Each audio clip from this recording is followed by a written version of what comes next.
नाशिक शिक्षक मतदारसंघ निवडणुकीआधी पैशांची पाकिटं पोलिसांनी जप्त केली। मनमाड आणि येवल्यातनं पैशांची पाकिटं जप्त करण्यात आली आहेत। गोपनीय माहिती मिळाल्यानंतर पोलिसांनी गणेशनगर भागात छापा टाकत कारवाई केली। पैशाच्या पाकिटासोबत उमेदवार विवेक कोल्हे यांचे पॅम्पलेट असल्याचं समोर आले। या प्रकरणी 2 जणांना ताब्यात घेऊन चौकशी करण्यात आली। कोणीतरी 2 व्यक्ती हे तात्पुरते भाड्याने घर घेऊन संबंधित शिक्षक मतदार यांना पैसे वाटपाचा कार्यक्रम चालू असल्याबाबत मनमाड पोलीस स्टेशन यांना गुप्त माहिती मिळाली। त्यांच्या रूममध्ये आम्ही भेट दिली असता तिथे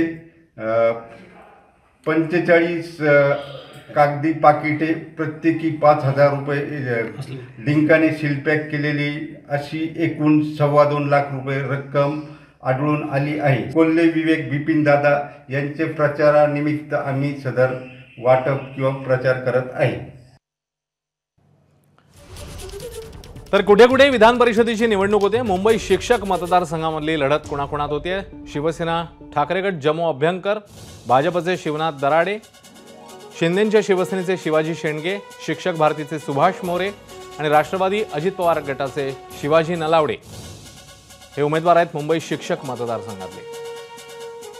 नाशिक शिक्षक मतदारसंघात चौरंगी लढत।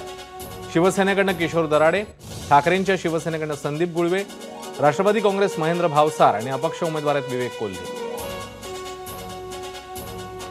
तर मुंबई पदवीधर मधली थेट लढत आहे। भाजपचे किरण शेलार विरुद्ध ठाकरेंच्या शिवसेनेचे अनिल परब।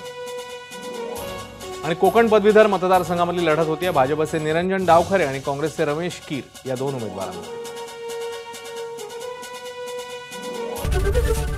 एबीपी माझा, उघडा डोळे बघा नीट।